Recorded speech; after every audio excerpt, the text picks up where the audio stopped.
Buen día, ¿cómo está? Esto es FM Concepto 95.5. Si está en la zona norte, ahora lo aprendí. Es siempre FM, 107.2. Estamos en La Dama y el Bárbaro, o sea, Julio Bárbaro y yo que soy Malu Kikuchi. Si quiere comunicarse con nosotros, conceptojulio@gmail.com, conceptomalu@gmail.com. Y más o menos, ahí calcúlele después de la hora del té, y gracias a la paciencia, el arte y las ganas de trabajar que tiene Daniel Villarroel, lo va a encontrar en YouTube. Pone simplemente YouTube, La Dama y el Bárbaro, y le va a salir. El programa además por la radio se repite los martes de 23 a 24 y he pasado todo lo que tenía que pasar. Le cuento, primero, el rockstar que tengo acá a mi izquierda, en todo sentido, o sea, Julio Bárbaro, cerró así filosóficamente, fue el hombre invitado en el coloquio de ideas. Y me contaron esos señores empresarios malos, prebendarios que tenemos, que fue un cierre fantástico. Así que decía algo al respecto, a ver si es cierto o no es cierto. Yo le decía, mentira, Julio no puede hacer un buen cierre, y me decían, sí, no sabés lo que dijo, porque defendió el capitalismo. Dije, el de amigos que usan ustedes, no, otro capitalismo. Y digo, si les gusta, ¿por qué no lo usan? Pero bueno. Primero recordé haber sido el representante de Luder en el 82, y recordé haber compartido la mesa con Rogelio Frigerio, abuelo, Álvaro Sogaray, abuelo, y Armando Riva. No, al único que pudimos traer fue Armando. Que es un caballero. Mi amigo. 10 años de programa juntos. Dije claramente que yo era capitalista, que creía en la iniciativa privada, y que en ese sentido, en estos años de democracia, esa iniciativa privada había ido en caída, en decadencia, porque Alfonsín era 1 millón de cajas pan y hoy estamos en 8 millones. Y 32.2 de pobres. Si el capitalismo se le cae gente, ¿por qué? Falló en su estructura. Falló. Dije una cosa que pienso siempre, que mi último empresario que conocí fue don Mario Hirsch, el dueño de Bungibor. Sí. Porque después, para mí un empresario es aquel que genera empresas pensando en el país que va a generar, a gestar, a imaginar. Digo, un empresario no es un señor que acumula dinero, eso es otra cosa. Bueno, dije eso, pero estamos para hablar de cosas más interesantes. No, hay que hablar del país que queremos, y ahí va a entrar nuestra invitada, en un país que queremos con justicia, porque como en Colombia no hay paz sin justicia previa, es imposible. Nosotros seguimos hablando y pagando el tema de los 70, porque el tema de los 70 le falta una pata. Así es simple. Le falta una pata. Va Claudia Bruch, nuestro ministro de Derechos Humanos, a hablar con la Corte Suprema, y lleva madres, lleva abuelas, lleva hijos, y los muertos por el terrorismo, muy bien, gracias, no existen. ¿Qué fue eso? Acá hubo solamente muertos por el Estado, que se reconocen, que están, que fueron, que el Estado es mucho más fuerte, estamos totalmente de acuerdo, pero hubo más de 1000 muertos por los terroristas que iniciaron la acción en un país que era el que estaba económicamente mejor en América Latina, con los obreros mejor pagados de América Latina. Malu, yo grito Rucci anoche, digamos, cuando voy a ver la televisión y me salen con los derechos humanos en costado, grito Rucci, que es lo que no pueden responder.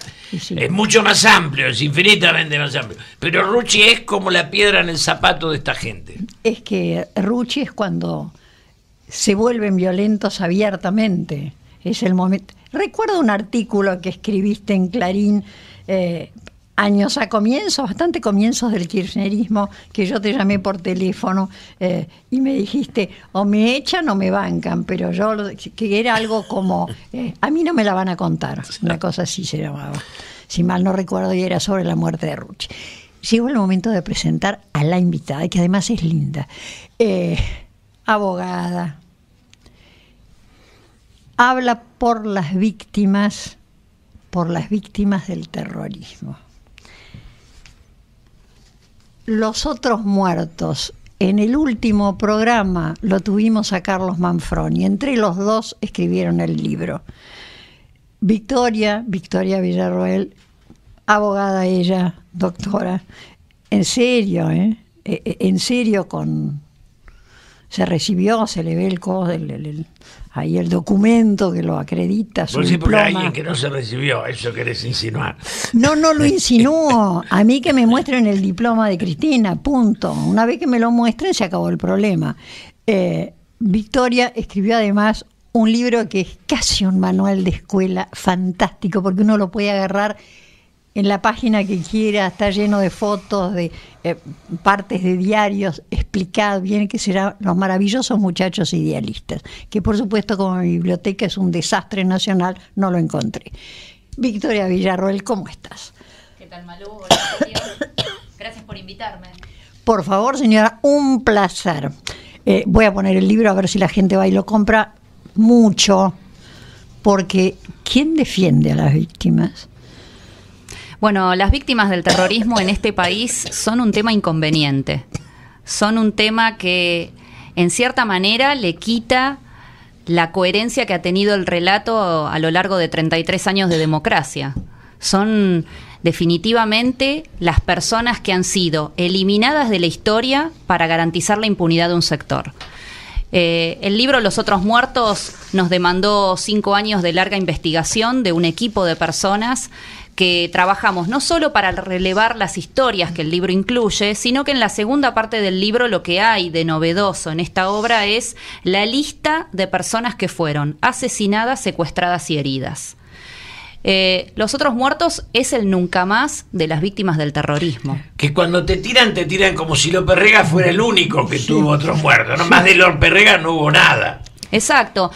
Cuando se habla en Argentina de terrorismo hablamos exclusivamente de la AAA. Claro. La AAA actuó en nuestro país 2 años. Montoneros y el ERP estuvieron a lo largo de la década del 70. Además se le asigna a la AAA una cantidad de muertes que no ejecutaron, ¿no? Exactamente. Se le da una importancia. Porque eso es una forma de echarle la culpa a Perón. Y entonces los montoneros salen limpios. Algún día vamos a hablar de quién asesinó a Carlos Mujica, que lo mataron. Los montoneros. Los montoneros. Obviamente. Así es. Pero eso a mí no me cabe la menor duda, pero anda a convencer a la gente. Importa lo de Todorov, ¿no? Cuando viene un personaje como Todorov y le muestran la lápida y le dicen solo habrá paz cuando estén los muertos de ambos bandos, nos muestra frente al mundo la imbecilidad que transitamos. Negar los muertos del otro lado es negar la realidad. Bueno, cuando él fue al museo de la ESMA, de la ex-ESMA, él allí se encontró que no había mención de aquellas personas que habían sido agredidas por las organizaciones armadas que cometieron actos de terrorismo.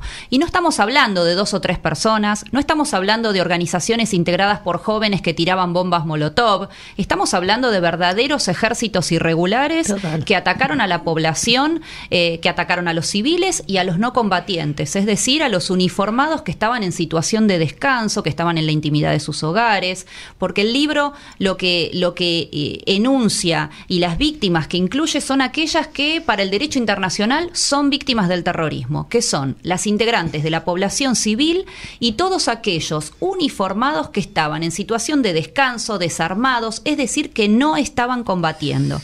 Es decir, que el libro no incluye ni a militares ni policías que murieron o fueron heridos en situaciones de combate. Que, o sea, no Tucumán, por ejemplo. Tucumán no está incluido, porque son combatientes, claro, no son combatientes. víctimas. La semana pasada me junté con 4 ex guerrilleros, de los más autocríticos, y uno mencionó cuando les ordenaban matar a un policía, y nos quedamos dando vueltas sobre eso. Digo, yo soy de esa generación, fueron mis amigos, con algunos me peleé, con otros me sigo viendo. Uno de ellos dijo, una noche maté 3, y sus rostros me vuelven a la vida. Digo, un tipo que está dañado, porque además el sinsentido de aquellas muertes. Y entonces la pregunta que nos hicimos es, ¿la orden la daban por escrito? Firmenich. Y ahí empezaron a dar vuelta y a explicar cómo la orden venía de palabra y no por escrito. Pero la orden venía a asesinar cada uno un policía. Era atroz porque iban a matar a un pobre tipo que no sabía ni de qué le hablaban. Bueno, la mayoría de los policías, de hecho, que fueron asesinados, son de los grados más iniciales de la jerarquía policial. Por ejemplo, aquí en el libro está la foto de Emilio Renault. Emilio Renault era un agente que tenía 1 año y medio en la policía de la provincia de Buenos Aires. Era padre de familia, tenía un nenito de 4 años, estaba casado, y lo asesinaron cuando estaba trabajando de canillita para engrosar el bajo sueldo que tenía dentro de la policía como agente. Le habían hecho la inteligencia a un agente. Entonces lo encontraron mientras... Entre comillas, la inteligencia. Exactamente. Entonces lo buscaron mientras estaba en su puestito de diarios, en el día que tenía de Franco, por supuesto, y le preguntaron: ¿usted es Emilio Renault? Y lo fusilaron ahí en el medio de la calle. Entonces estamos hablando de asesinatos, estamos hablando de situaciones que realmente no tenían asidero, que no tenían justificación alguna, que no la tienen 33, 40 años después. Que no era contra represores, sino contra ciudadanos. Eran ciudadanos. Entonces, matar a la chiquita de Viola, dejar a la otra con operaciones. El libro de relatos sobre el norte es muy transparente, muy transparente. Así es. Y fíjate que, y acá viene el mea culpa de la población, de la ciudadanía. Yo recuerdo que el primer año del kirchnerismo, porque más o menos entre obediencia debida, punto final, el indulto, yo no estuve de acuerdo con el indulto ni para empezar, no con el indulto para ningún lado. Yo creo que la hiciste, la pagás, terminemos. O sea, ¿hay justicia o no hay justicia? Apenas empezado el kirchnerismo, que visiblemente encontró el nicho no explorado por él, en el que no creía, aclaremos, era un negocio. Obviamente. Pues si fuera parte de su fe, es otra cosa. No, bueno, eso se los hubiera respetado, pero no lo hubiera compartido, pero lo hubiera respetado. Convirtieron los derechos humanos en una forma de negocio. Bueno, punto. Aparte de eso, los derechos humanos fueron una forma de asentarse en un poder muy endeble que no llegaba al 22% de los votos. Y la hicieron bien. Le llevó 1 año a convencer la mamá Eve, por ejemplo, ¿no?, de que realmente estaban en eso. El 5 de octubre es el Día de las Víctimas del Terrorismo, por el tema de Formosa, después te voy a preguntar por eso. Y yo recuerdo que ese primer 5 de octubre del 2003, por las redes sociales se convocó a la gente a la Plaza San Martín. Y hubo muchísima gente. La Barranca estaba llena de gente, de la estatua de San Martín, desde el comienzo de la calle Florida hacia abajo, rodeaban la estatua de Echeverría, toda, hasta directamente Libertador. Y a medida que fueron pasando los años, eso se fue reduciendo hasta que una vez fuimos 4 que nos miramos y dijimos: ¿qué hacemos acá? Esto no tiene sentido. Porque además las agrupaciones, vos presidís una que es CELTIV, es larguísimo, es el Centro de Estudios Legales sobre el Terrorismo y sus Víctimas. Ahí está. Bien, nunca me sale. Que con la Fabita o con no sé qué, que se pelearon, que entonces uno quiere hablar, que el otro... Y así, esto es culpa nuestra. No hemos hecho lo suficiente para defender esos muertos. Malú, si las causas no se encarnan en una persona, si hubiera un talentoso defensor de esos derechos, ocuparía otro lugar. Del otro lado estuvo la rata Berbisky, que parece un hombre, pero no llega, le faltan varias materias, no las va a aprobar. Pero el tipo armó una estructura de venganza que la llevó lejos. Ahora después, cuando Levinas, por suerte, escribe el libro, lo desnuda. Lo nombras a Berbisky y se cae el libro. Sí, pero no tuvo los derechos de las víctimas del terrorismo, no tuvieron un par de personajes, sí, representantes, que los representen. Claro. Quizás el más lejos fue Vicente Massó, pero pero no lograron tener un par de... ¿No? No, porque Arturo, hablo de Arturo Larrauri, que debe ser el hombre más bueno que conozco, le falta fuerza. Puede escribir un libro fantástico sobre su padre. Estamos hablando del coronel argentino del Valle de Larrauri, que tuvo, y eso no es montonero, César, una de las muertes más espantosas, ¿no?, de las que se pueda tener idea.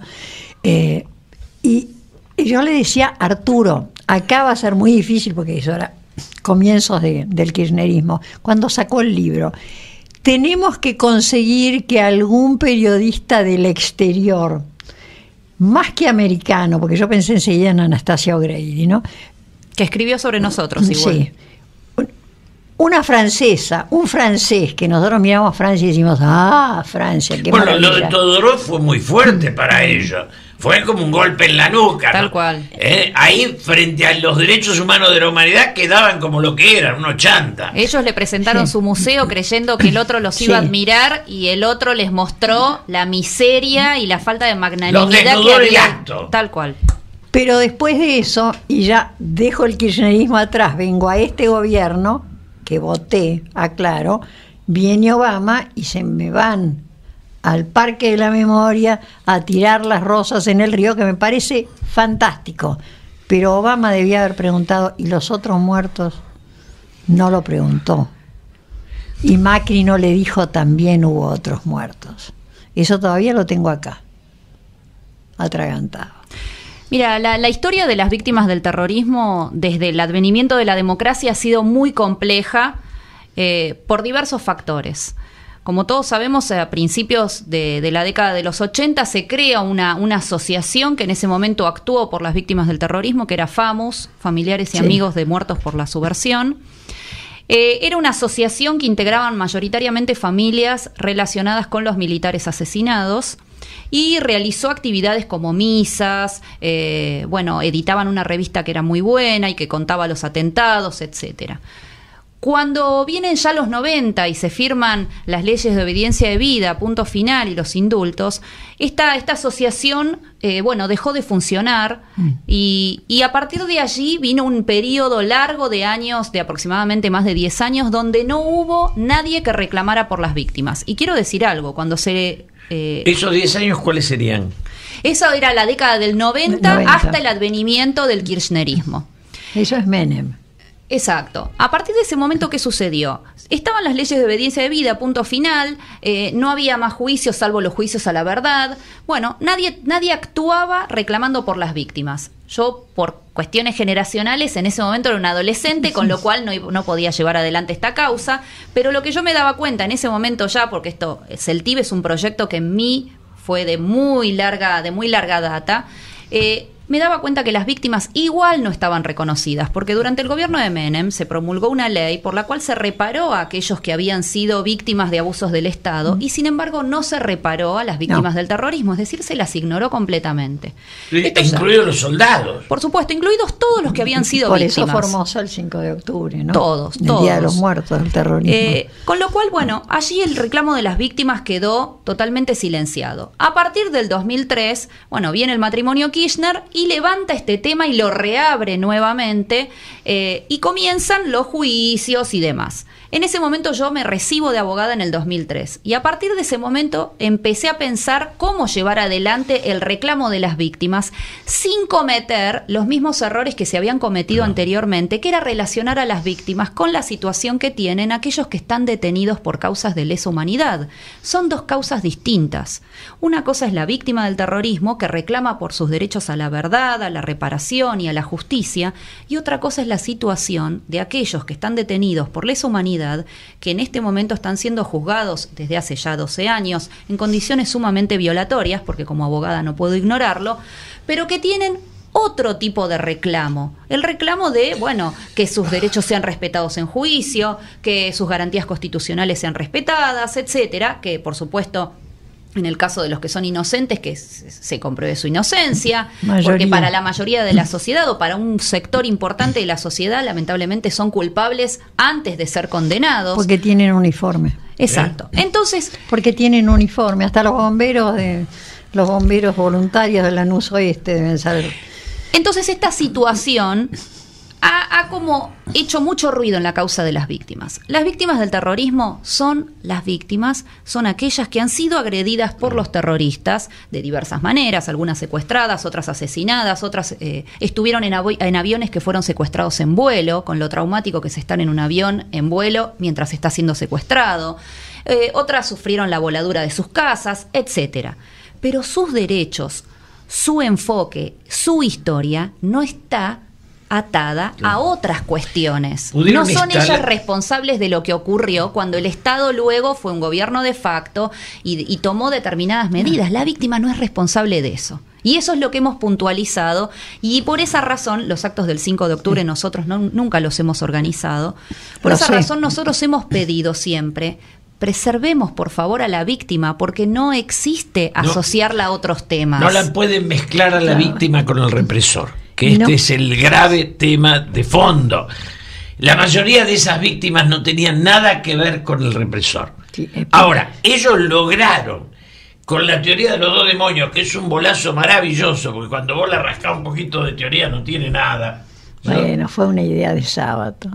Yo siempre digo, y se le ocurrió ahí. Tengo 2 cartas largas del cardenal Bergoglio por haber escrito notas donde decía que la dictadura haya sido genocida no implica que la guerrilla haya sido ni virtuosa ni lúcida. Porque me parece que acá está el tema. Separar una cosa de la otra. La dictadura fue atroz. Ahora, muchachos, del otro lado había unos personajes bastante oscuritos. ¿Qué querés que te diga? Entonces, en eso se ha centrado CELTIB, en eso se ha centrado nuestra asociación, en trabajar exclusivamente con las víctimas del terrorismo, como trabaja cualquier asociación de víctimas del terrorismo del mundo. Por esa razón nosotros trabajamos con las víctimas de la ETA, las víctimas de la FARC, las víctimas de las Torres Gemelas, las de los atentados en Medio Oriente. Estamos todos nucleados en una federación con sede en Francia. O sea, nosotros trabajamos como se hace en todo el mundo.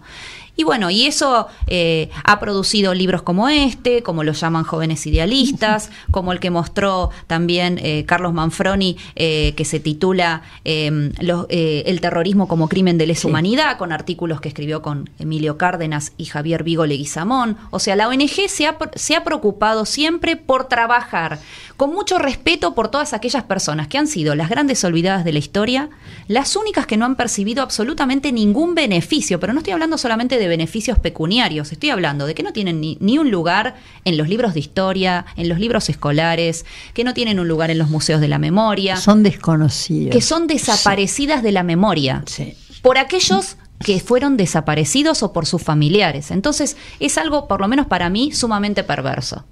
El tratamiento que se da en este país a este tema. Es perverso. Por ahí tengo un libro que cuenta la cantidad de libros que se escribieron a favor de la guerrilla, la escasez de libros que se escribieron en contra, y en el medio los libros como los míos que no son ni a favor ni en contra, sino un intento de analizar, ¿no? Pero los a favor es recién en los últimos años. Bueno, empieza con el Tata Joffre, Seferino Reato, hasta ahí no había grandes libros de cuestionamiento de la demencia de la guerrilla. Cuando el Tata, con esas separatas en ámbito financiero, en esa época yo lo tenía el Tata de columnista en la radio, y yo me acuerdo que le dije, pero si se está vendiendo tanto ámbito financiero, el ámbito financiero de Julio Ramos, aclaremos. Si no, esta porquería, el cachivache no tiene el nada ámbito que ver. Financiero de Julio Ramos, Roberto García. Se estaba vendiendo, no daban abasto con las ediciones por la separata que había hecho, que fueron 10. Yo dije, esto es un libro. Así es. Tata, esto es un libro. Y fue él, nadie fue. Que fue la patada inicial para que siguiera con, ya son 11, ¿no? Muy importante el Tata en todo lo que hizo. Porque además el Tata te documenta todo. Sin el documento en la mano el Tata no se mueve. Sí, además es la contracara de esa mediocridad de página 12, ¿no? Que es inmunda, una cosa que a mí me produce un rechazo. Bueno, y ahora además en manos de Santa María. Santa María es un virtuoso revolucionario, no te permito. ¡Qué cachivache! Ahí está. Dios mío. Otra vez falta la tercera pata. En los consorcios tenés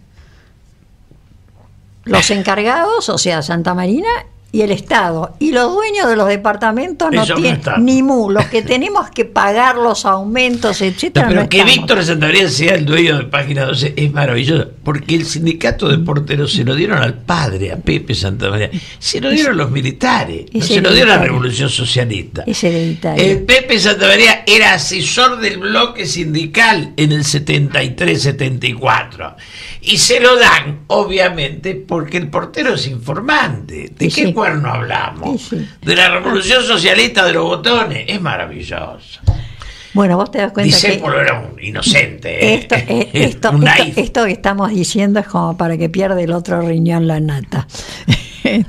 Con su diario bien amado, porque realmente en manos de Santa María, yo no leo Página 12, así que no sé cómo está, pero debe ser algo más o menos farragoso, ¿no? Sigue con el mismo discurso. ¿Vos lo mirás? Yo sí lo leo.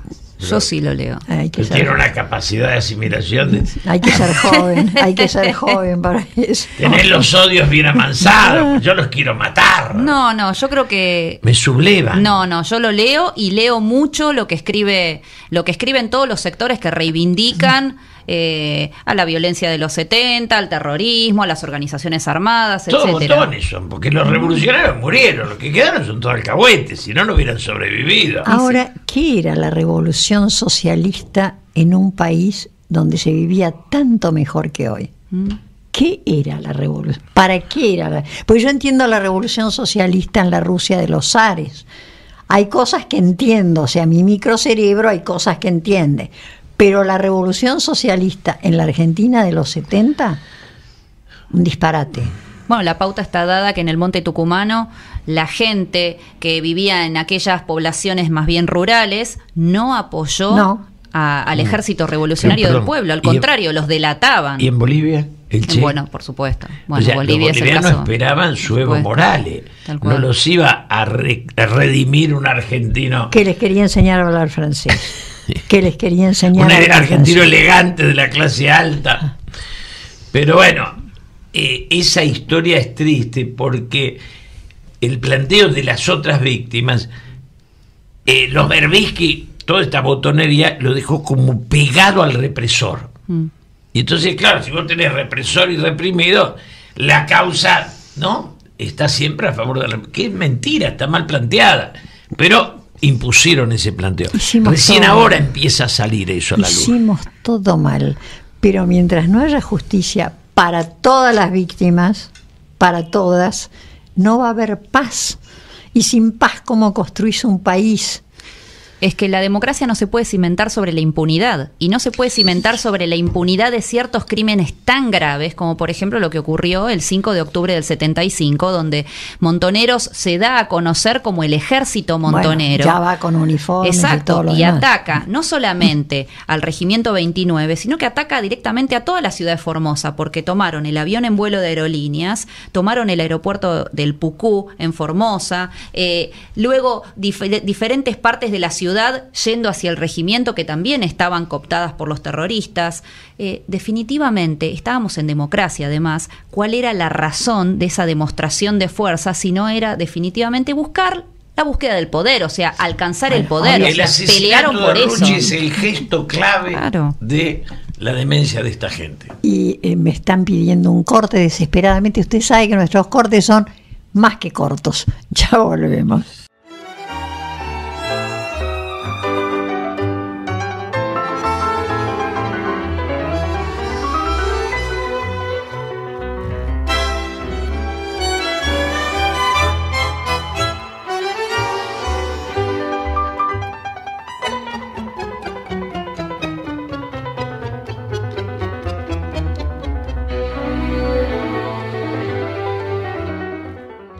Ya estamos de vuelta. Vio que fue cortito. Victoria, vos estuviste este último 5 de octubre en Formosa presentando el libro. Contame cómo fue eso. Porque de Formosa creo que los que nos queda, a los que tenemos alguna idea de lo que pasó, fue al soldado Luna diciendo, carajo, aquí nadie se rinde, y nos quedamos con eso porque es folclórico. Pero exactamente, ¿cómo fue ese ataque al regimiento?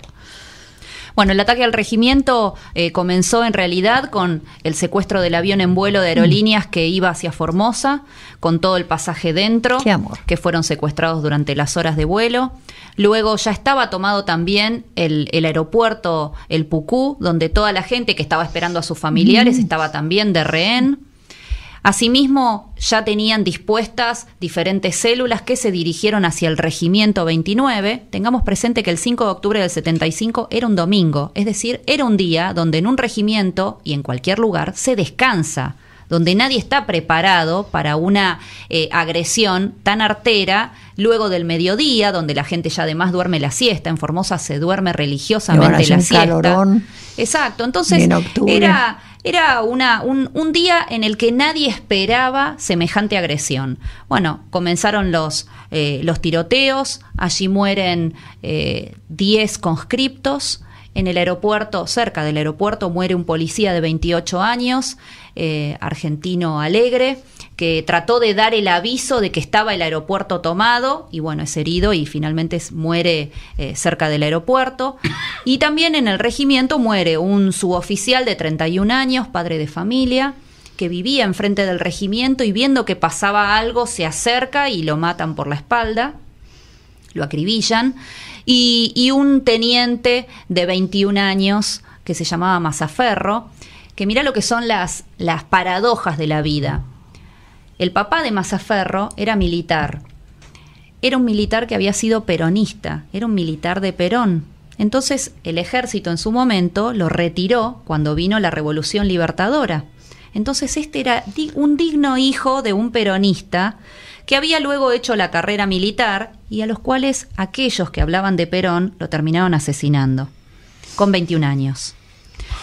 Y estas son las historias ocultas que tienen las víctimas del terrorismo y a las cuales se les ha ocultado al pueblo argentino y se le ha dicho que estas personas en realidad luchaban por la justicia social, luchaban contra las dictaduras, se oponían a los gobiernos de facto. Estamos Esto ocurrió en democracia, ¿no? Exacto. Esto ocurrió en democracia. La dictadura de Estela Martínez Cartas de Perón. ¿La dictadura de qué?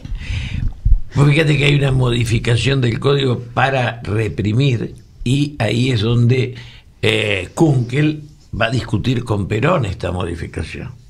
Yo estaba absolutamente a favor, porque la demencia los llevaba a creer que podían ser diputados y guerrilleros a la noche. Una cosa absurda, digamos. ¿Qué nación del mundo no reprime la violencia? No se inventó. Pero además el verbo reprimir termina siendo volver a poner las cosas en su lugar. Claro. Sí, esa es la acepción. Terminaron creyendo que ellos podían ser civiles de día, terroristas de noche o combatientes de noche, y la verdad es que aparte cuando vos ya pasás el límite humano de matar a un ser humano, de agredir tan centralmente a otras personas, vos ya no volvés de eso. Ya sos terrorista toda tu vida. Es así. Es una posición yo mental. puedo entender, tal cual, yo puedo entender que, por ejemplo, haya terroristas que estén arrepentidos, que pidan perdón y demás. Pero el perdón es un hecho individual y es un hecho que igual no obstaculiza la búsqueda de justicia por parte de las víctimas y la necesidad de la víctima, y además que debería ser garantizada por el Estado, de juzgar y condenar a quienes cometen estos hechos. Y eso es lo grave de lo que está ocurriendo en Argentina. Que en Argentina personas que se creyeron con un poder que nadie les había delegado, que ejercieron la violencia salvajemente contra la población, se creen hasta el día de hoy con el derecho de haberlo hecho y con además la protección de seguir impunes hasta el fin de sus días. Y esto no puede seguir ocurriendo en nuestro país. Claro, lo que nunca terminás de explicarles es que, por ejemplo, Juan Pablo II, Wojtyła, que fue baleado, bueno, en un intento de asesinato por Aliaca, lo va a ver a la cárcel. El Papa, que ya es santo, lo va a ver a la cárcel, lo perdona, habla con él, pero no dice sáquenlo. Por supuesto.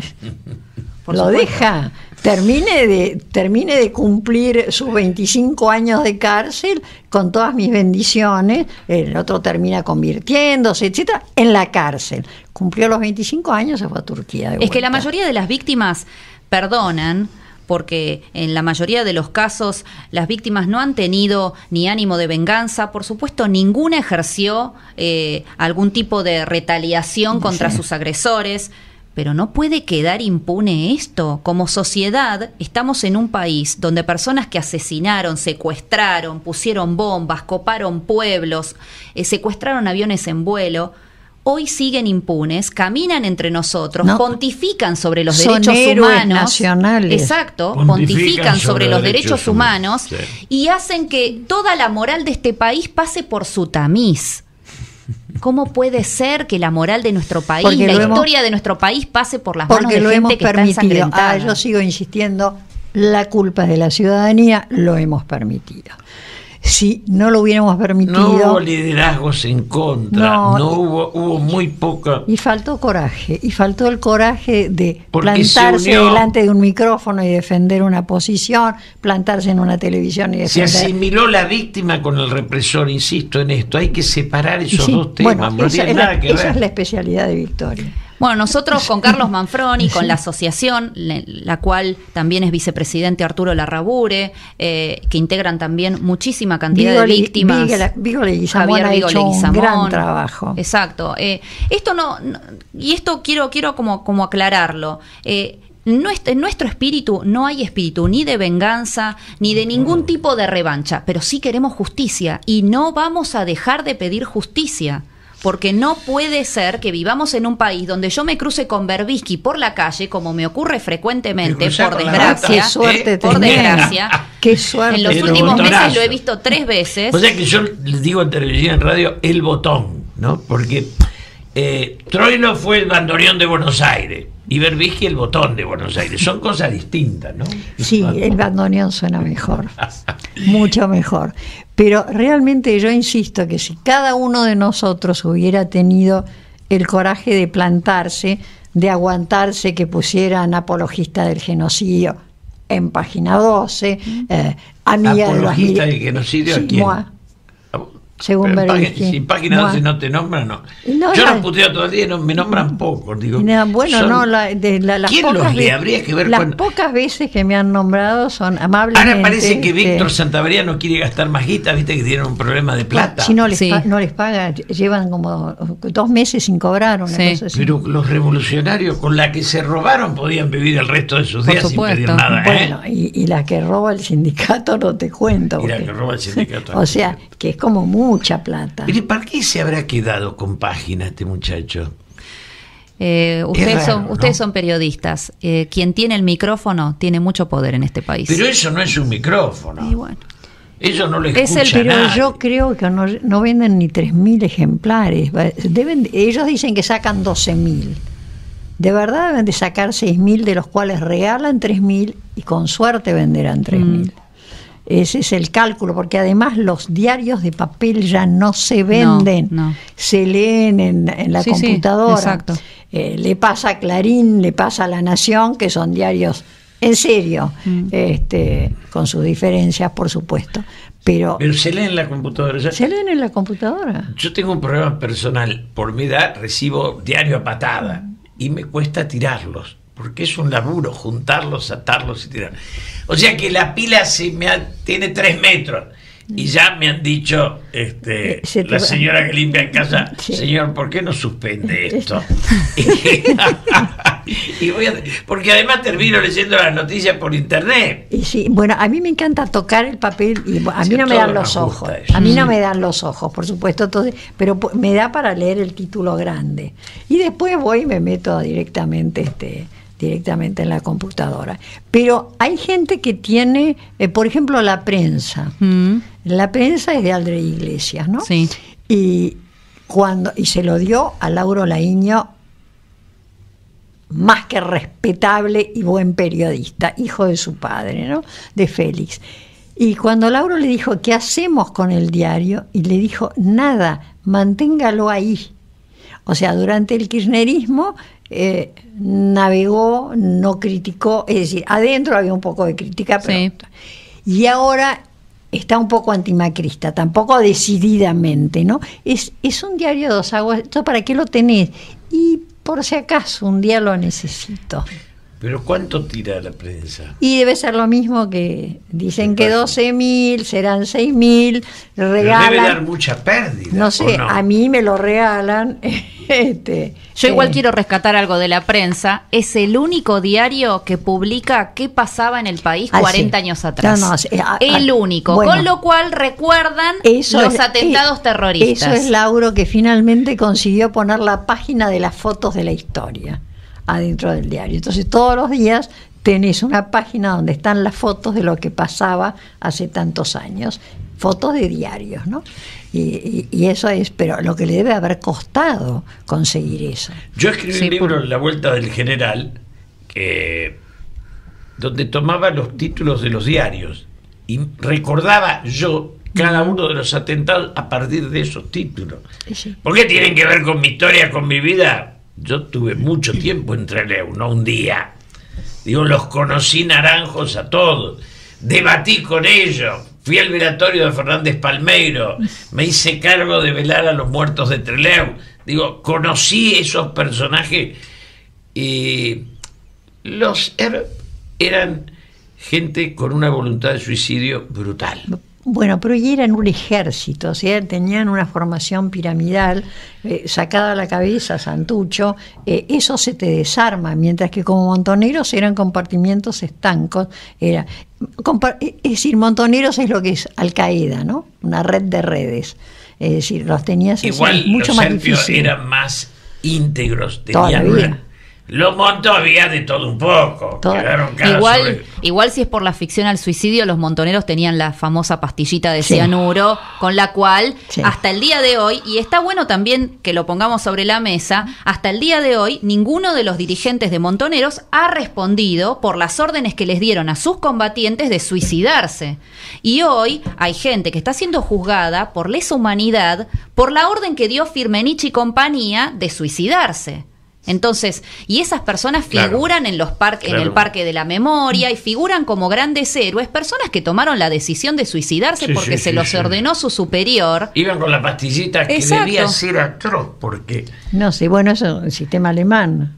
Era un tubito de plástico envuelto en contact negro para que no se degradara el cianuro con la luz, y entonces ellos tenían una pequeña rajadurita, ellos quebraban eso y ahí se tomaban el polvo. Hasta que la Armada descubrió que era cianuro y ahí empezó a llevar el antídoto y se los daban apenas se tomaban el cianuro, como le pasó a la periodista Miriam Lewin, a la cual le dieron el antídoto y le salvaron la vida. ¿Le dieron el antídoto? Sí. Bueno, Macera le puso un departamento contado por ella para que trabajara para ellos, cosa que ella hizo. ¿Y después? Y después somos una revolucionaria de toda la vida. Y como ella zafaron varios, entonces, y hoy algunos de esos están como querellantes y bueno, están de alguna manera lucrando con este tema que se tiene que cerrar con justicia. ¿Y qué significa cerrarse con justicia? Significa que aquellos que mataron, que secuestraron, que hirieron, que pusieron bombas, tienen que ir presos. Presos como en cualquier país del mundo. Por lo menos la conducción, ¿no? Digamos, esos muchachos que son Firmenich, Carnavaja y Perdía, que son la conducción, la que daba las órdenes. Bueno, entonces del otro lado también ignorar a los subtenientes, ¿no? Claro. Porque, no sé, a mí me enseñaron en el catecismo, y como te darás cuenta de eso, hace varios siglos, que Dios era infinitamente bueno, pero enseguida me decían Dios es infinitamente justo. Así es. O sea, no es buenudo, es justo. Entonces, y sigo insistiendo, sin justicia no hay paz. Y Argentina necesita construirse sobre la paz. Fíjate que hay un video dando vueltas ahí de una diputada colombiana que basándose prácticamente, porque cuenta nuestra historia, no nos nombra, y dice, no estamos en contra de la paz, estamos por la justicia. Es decir, esa loca paz impuesta de cualquier manera por Santos. ¿Qué le pasa a los noruegos con los premios Nobel de la Paz? Me encantaría saberlo. Están todos filtrados. No, realmente, no sé, te toman pintura al agua y les cae mal. En esa dialéctica entre Santos y Uribe, era devolverle a Santos la posibilidad del diálogo. No es tan grave, yo no estaba con Uribe, era un momento en el cual los dos planteaban las dos partes, ¿no? No, pero a mí yo ni siquiera estoy con Uribe. Gracias a Uribe, de 20.000 combatientes llegaron a 8.000. Y como fueron 8.000, se pudo plantear una posibilidad. Las FARC fueron las que propusieron. Pero más allá de eso, las FARC no pueden imponer sus condiciones, de la misma manera que el gobierno colombiano no puede imponer sus condiciones. Tienen que hacer un mix de las condiciones de Colombia con las de la FARC. Bueno, de hecho, en las conversaciones de paz no están presentes las asociaciones de víctimas. Claro, bueno, entonces, a vos te mataron a un familiar o a toda tu familia, o te lo tuvieron secuestrado, o te tomaron 6 años y tu campo lo usaron después para la droga, o te violaron, o te tomaron a tus hijos y los reclutaron como niños soldado, y vos no tenés ni voz ni voto. El otro día estuvo conmigo. Falta siempre la otra pata. Exacto. La acompañé en el programa de Novarecio a esta colombiana que tuvo un hijo en la selva. Te vi con Paula Rojas, era una cosa así. Clara Rojas. Clara Rojas, sí, te vi. Qué ser maravilloso, ¿no? Sí, lo conozco. La compañera de Betancur. Sí, lo que pasa es que yo estaba después a la derecha pelearon, Clara Rojas y a la izquierda Moria Kazán. No era fácil mi vida. Dijo.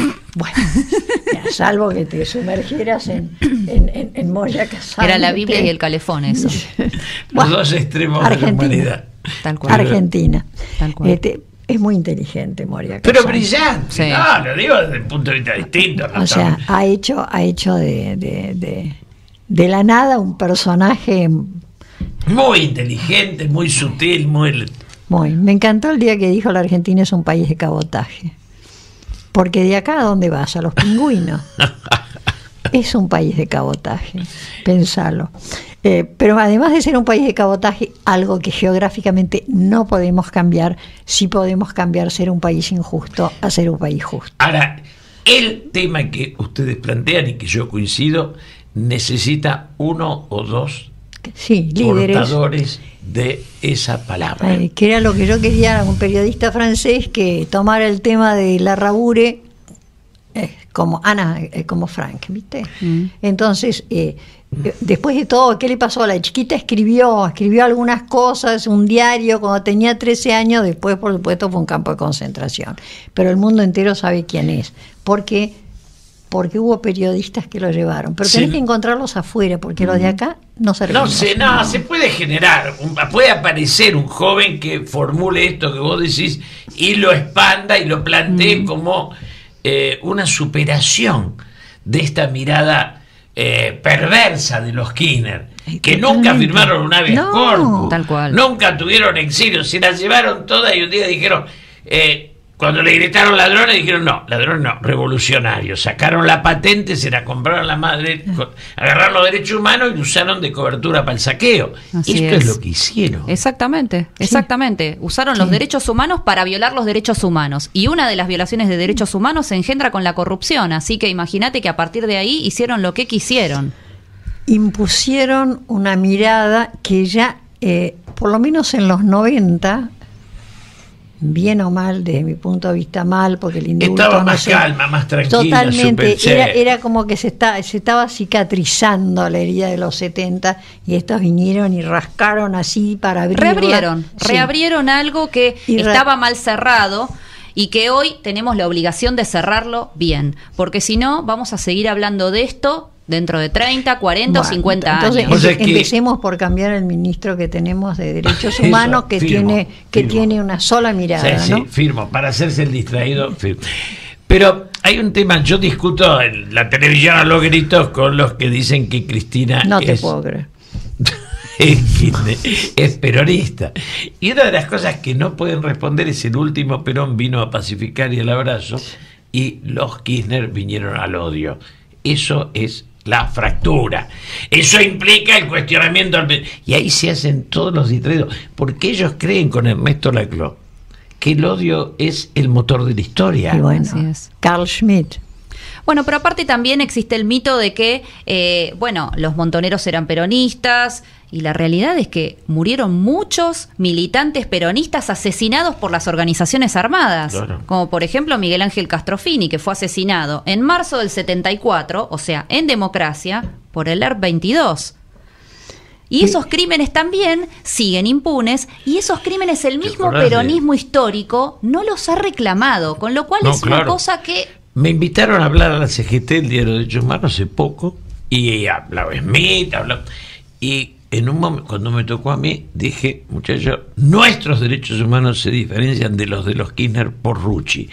Me aplaudieron mucho y empecé, porque si no parece que estamos detrás de la cola. No. Rucci es, por el símbolo que implica, No, es una bisagra. Es una bisagra. Es una bisagra. así es. Porque los montoneros se hacen peronistas asesinando a Aramburu y dejan de serlo asesinando a Rucci. ¿Cómo la CGT no reclama por Rucci, no reclama por Magaldi, por Batista, por Alonso? Por Coria. ¿Cómo por- no reclaman? Hasta Klosterman. incluso por Bandor. Bandor. Empezá ¿Cómo no empezá por reclaman? Bandor. Empezá por Bandor, Bandor. Klosterman, toda una cantidad de dirigentes. Exactamente.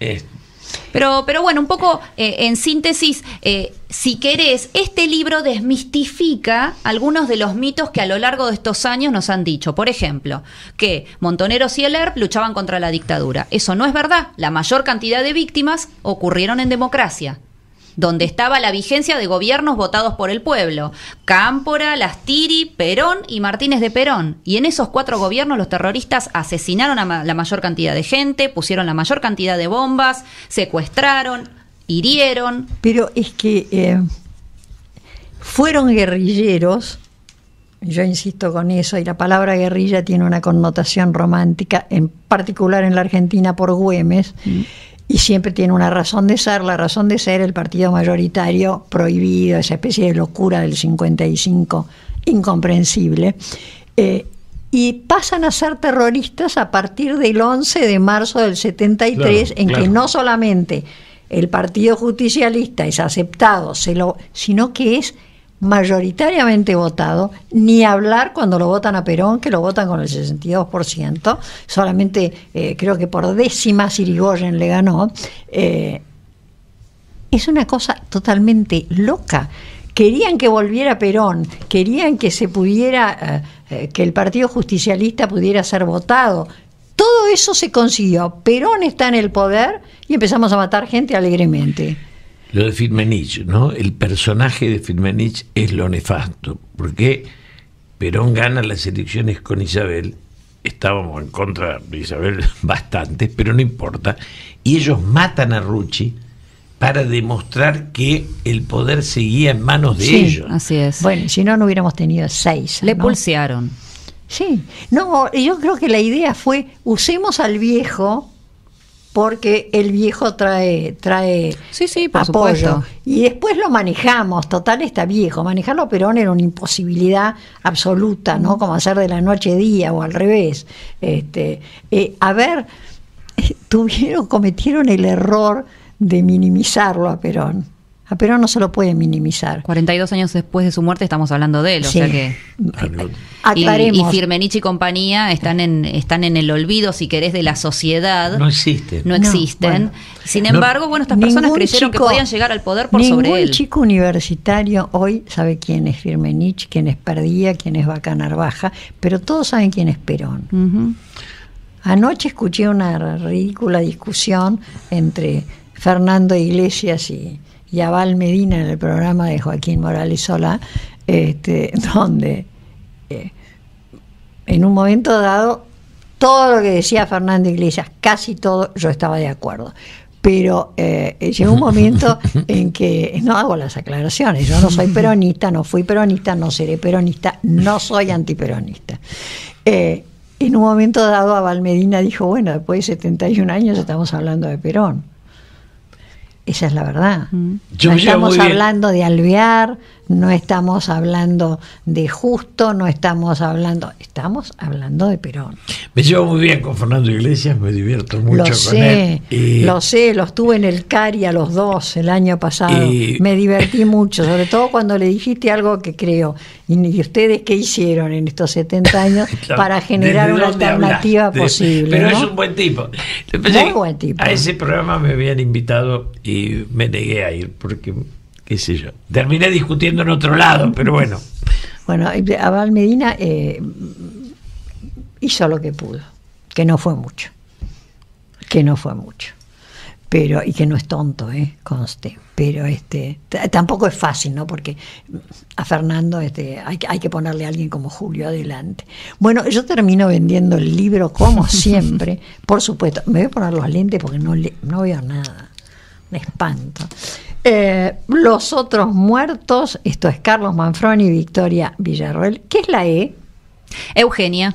Victoria Eugenia. Bien nacida. Diablo, qué ya más reina imposible. Así es. Las víctimas civiles del terrorismo guerrillero de los 70 y es sudamericana. Por favor, léalo. Vale la pena. Aprendamos historia, alguna vez aprendamos historia. Dejemos atrás unitarios y federales, si Buenos Aires o el interior. Somos un solo país, tenemos una sola historia. Con todas las memorias vamos a hacer la historia. Con una sola memoria es absolutamente imposible. Victoria, muchísimas gracias. Y si quiere tener más noticias, Celtiv. Así es, nuestra página web es victimasdeargentina.com. victimasdeargentina.com, ya sabe. Y antes de que me terminen de echar, le cuento, si se quiere comunicar con Julio, conceptojulio@gmail, conmigo, conceptomalu@gmail, dentro de un rato, o sea, después del té, disfrute su sábado, todo bien, va a estar en YouTube, pone YouTube, La Dama y el Bárbaro, y la va a poder ver a Victoria Villarroel, que es realmente muy linda. Gracias, pasen un fin de semana fantástico, nos reencontramos la semana que viene. Chao.